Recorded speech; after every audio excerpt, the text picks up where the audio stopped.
Je suis quelqu'un qui aime peindre ce qu'il ressent. J'aime beaucoup observer, beaucoup. Et après, j'aime peindre le souvenir que j'ai des choses.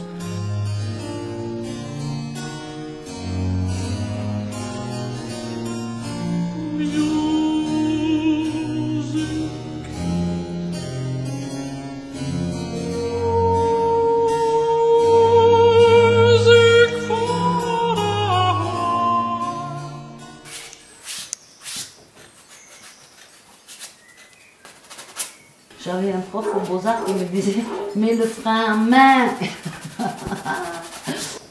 Mais j'ai toujours dessiné très vite, moi. Je brûle de l'intérieur. Je suis bélier, ascendant Capricorne, et dans l'horoscope chinois, je suis Buffle. La peinture, c'est de l'ordre du silence, c'est un langage du silence. C'est un langage du silence pour celui qui la met en place et pour celui qui la reçoit.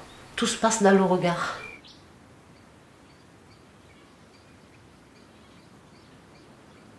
Il n'y a pas plus belle lumière que la lumière italienne, pour moi. Rome, la lumière qu'il y a sur Rome, c'est magnifique.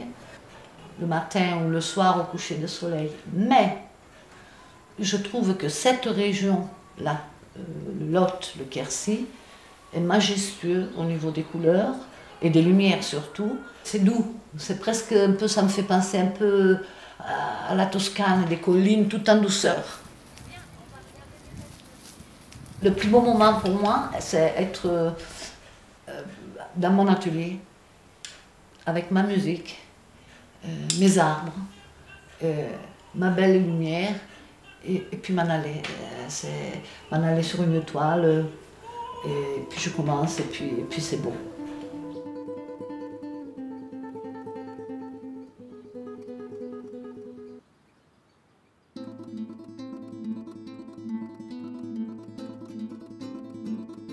La peinture, pour moi, c'est tout dans l'intimité de la personne qui l'a fait, qui l'offre, et puis le tableau ne t'appartient plus, il appartient à celui qui regarde. C'est vraiment une histoire de cœur,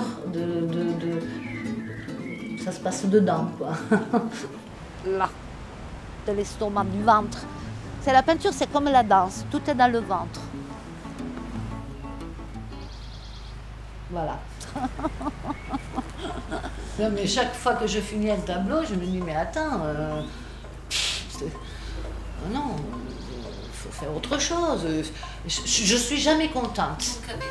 Ça fait quand même un certain nombre d'années que je donne des cours, que j'aime ça, passer non pas ce que je fais aux autres, ce que je sais.